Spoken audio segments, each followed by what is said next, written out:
खुशहालपुर नाम के गांव में कल्याणी नाम की एक बुजुर्ग महिला रहती थी। कल्याणी अपने छोटे बेटे के साथ कुटिया में रहा करती थी और पूरी तरह से वह कुटिया टूटी फूटी थी, लेकिन फिर भी वो जैसे तैसे अपना गुजर बसर कर रही थी। कल्याणी की कुटिया के पीछे छोटे से खेत में कई सारे कटहल के पेड़ थे जो कल्याणी के पति ने लगाए हुए थे, लेकिन वो अब इस दुनिया में नहीं था। हालांकि कल्याणी उन कटहलों को बेचकर अपना गुजर बसर कर रही थी। थोड़े दिनों बाद उसका बेटा उसे छोड़कर शहर चला जाता है। इस बार तो पेड़ पर अच्छे खासे कटहल आए हैं, लगता है कमाई अच्छी हुआ इस बार। कल्याणी खुद से कह रही होती है कि तभी उसकी पड़ोसन कुसुम आ जाती है और वो भी कटहल के पेड़ पर ढेरों कटहल देखकर कल्याणी से कहती है, क्या बात है कल्याणी अम्मा, इस बार तो आपके कटहल के पेड़ कटहल से भर चुके हैं। लगता है इस बार अच्छी कमाई होने वाली है। ठीक ठीक, तुझे क्या जलन मच रही है? अरे नजर न लगा मेरे कटहलों को। मैं तुझे कभी कहने टोकने आती हूँ जब तेरे बगान में आम लगता है। अम्मा आप तो बिन बात के ही बुरा मान गई, मैं तो सिर्फ बता रही हूँ। और एक रोज कल्याणी उन कटहलों के पेड़ से कुछ कटहल तोड़कर टोकरी में रखकर उन्हें बाजार ले जाती है और उससे कल्याणी को अच्छी कमाई होती है, जिससे वह अपने टूटे घर की मरम्मत का काम शुरू करवाती है। यह सब देखकर कुसुम कल्याणी से कहती है, क्या बात है अम्मा, आपने तो अपने टूटे हुए कुटिया को महल जैसा बना दिया। बेशक ये टूटा फूटा था, लेकिन अब देखो ये कुटिया कितना सुंदर हो गया है। हाँ हाँ, तेने काहे जलन हो रही है इस कुटिया को देखकर? जब से कुटिया टूटी फूटी बारिश में टपकती थी तब तो तू कहने ना आई, अम्मा एक रात घर रह लियो। आज जब कुटिया बनवा ली तो ताना मिर्ची लग रही है। अरे कल्याणी अम्मा, अब तो हर बात पर गुस्सा करने लगती हो। मैं तो बस यूं ही कह रही थी। वैसे मार्केट में कटहल के क्या भाव चल रहे हैं? मुझे भी अपने कटहल बेचने हैं। कटहल के भाव मार्केट में बढ़िया है, जा क्या खुद पता करिए। तू क्या मेरे कटहल का भाव लगाने की सोच रही है?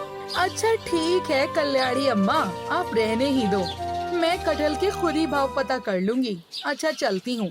कुसुम को कल्याणी के कटहल को देखकर लालच आ जाता है, क्योंकि इस बार मंडी में कटहल के भाव वास्तव में बहुत अच्छे थे और जिस तरह कल्याणी के पेड़ पर कटहल लटके थे तो कल्याणी तो माला माल होने वाली थी। अब एक रात कुसुम उन कटहलों पर अपने बेटे हरिया से कहलवा कर एक ऐसा रसायन छिड़कवा देती है जिससे सारे कटहल रातों रात सड़ जाते हैं। और अगली सुबह कल्याणी जब यह सब देखती है तो उसके तो मानो होश ही उड़ जाते हैं। हे राम, ये सब किसने कर दिया? मेरे कटहल, मेरी मेहनत बर्बाद हो गई, मैं तो लुट गई रे। कल्याणी अम्मा, लगता है आपके कटहल पर ना किसी ने किसी तरह का रसायन छिड़का है। देखो इसमें से कितनी गंदी बदबू आ रही है। ना जाने कौन अभागा मेरे कटहलों से नफरत कर बैठा। हाय। अरे कल्याणी अम्मा, किसी को भी ऐसे क्यों कोस रही हो सकता है खुद ब खुद हुआ हो। और हरिया, तुझे क्या पड़ी है जासूस बनने की? चल तू घर चल, तुझे तो मैं बताती हूँ। तुझे क्यों इतना बुरा लग रहा है? कहीं जो सब तेरो तो क्यों ना है? अरे मैं तो फिर से कहूँगी, यूं सब आगे की जिंदगी नर्क हो जावे। ये सब किया धरा कुसुम और उसके बेटे हरिया का ही था, लेकिन कल्याणी को यह सब देखकर अत्यंत दुख हो रहा था, क्योंकि वो इन पैसों को अपने बेटे के लिए जमा कर रही थी, जो कई सालों पहले ही कल्याणी को छोड़कर चला गया था और वो आज इस हाल में जी रही थी। अब कल्याणी अपने खेतों में घूम रही होती है और उन सड़े कटहलों को देख रही होती है। तभी उसके पैर से कुछ ठोस चीज टकराती है। अरे ये क्या है? ये तो एक कटहल है। सारे कटहल बर्बाद हो गए, लेकिन एक ही कटहल बचा है। जाका मैं क्या करूंगी? कल्याणी उस कटहल को अपने साथ अपनी कुटिया में ले आती है और उसे एक कोने में रख देती है। अब निराश कल्याणी रात भर अपने साथ हुए उस हादसे के बारे में सोचती रहती है। तभी कल्याणी उस कटहल की तरफ देखती है और कहती है, ना जाने इन कटहलों से मैंने कितनी उम्मीदें लगाई थी। अगर मेरा भूला भटका बेटा कभी घर आता तो अपनी माँ ना सही पैसे देकर तो खुश हो जाता। कल्याणी इतना बोलकर भावुक हो जाती है। तभी उसे एक आवाज आती है, अम्मा, आपका दिल साफ है, इसीलिए तो मैं आपकी मदद करने के लिए आया हूँ। आपको जो चाहिए आप मुझे कहिए। अरे कौन है? मैं कहती हूँ कौन घुसाया रे इस बुढ़िया की कुटिया में? अरे अम्मा, आप इतना घबरा क्यों रही है? मैं तो सिर्फ आपकी मदद करना चाहता हूँ। ऐसा इसलिए क्योंकि आप सच में नेक दिल की हैं। तुम जो भी हो सामने आओ। जय उम्र में भी मैं तो ऐसे डरती ना हूँ। मैं तो आपके सामने ही हूँ, लेकिन आप मुझे देख नहीं पा रही। पहेलियां ना बुझा, जो भी है सामने आ।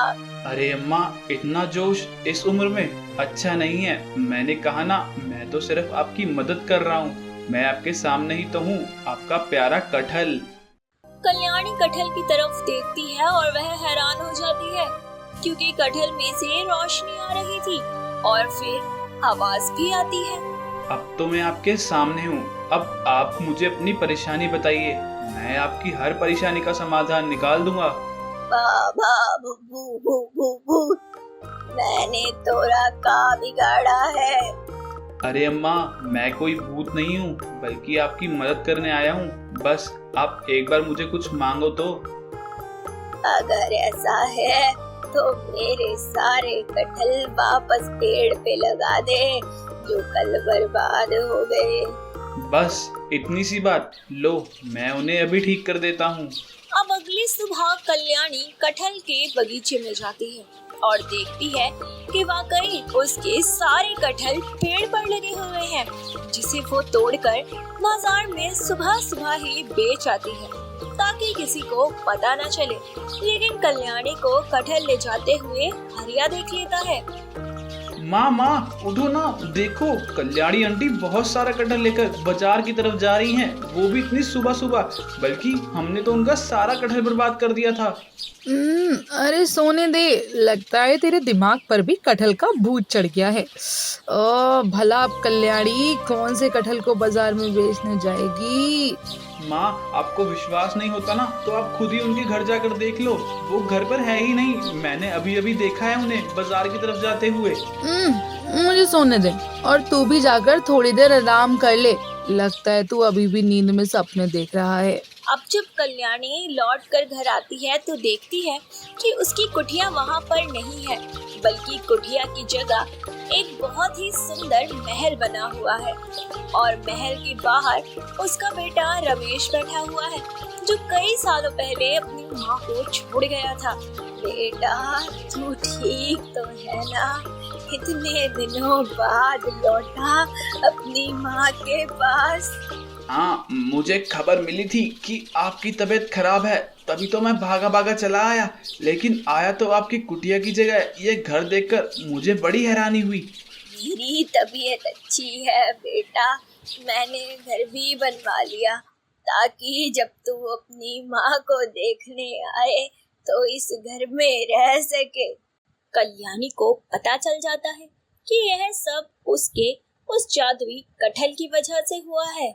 अब कल्याणी जैसे ही घर पहुंचती है तो वह कोने में उस कटहल को देखकर भावुक हो जाती है, लेकिन अपने बेटे को खाना पीना बनाकर खिलाती है। जब रमेश घर से बाहर जाता है और कल्याणी अकेली होती है, तब कल्याणी उस कटहल के सामने हाथ जोड़कर कहती है, मुझे नहीं पता मैंने पाप किया के पुण्य, लेकिन जो भी किया सच्चे मन से किया।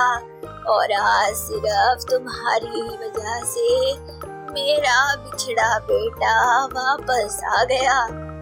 इतना करना तो मेरा फर्ज था, लेकिन जब तक तुम हो तब तक ही यह घर यहाँ पर टिक पाएगा। तुम्हारे जाते ही मैं और यहाँ की शानो शौकत भी चली जाएंगी। कल्याणी अब अपना समय गुजार रही होती है। उसे किसी चीज की कोई कमी नहीं थी, लेकिन उसके बेटे की लालच धीरे धीरे बढ़ती जाती है, जिस वजह से वह शहर से अपने परिवार को घर में लाकर अपनी माँ को धक्के देकर घर से निकाल देता है। और नतीजा होता है कि वो महल जैसा दिखने वाला घर वापस से एक टूटी फूटी झोपड़ी यानी कि कुटिया में बदल जाता है। और कल्याणी को यह सब देखकर बहुत दुख होता है। वह वो गांव छोड़कर चली जाती है और वह जादुई कटहल भी अपने साथ ले जाती है।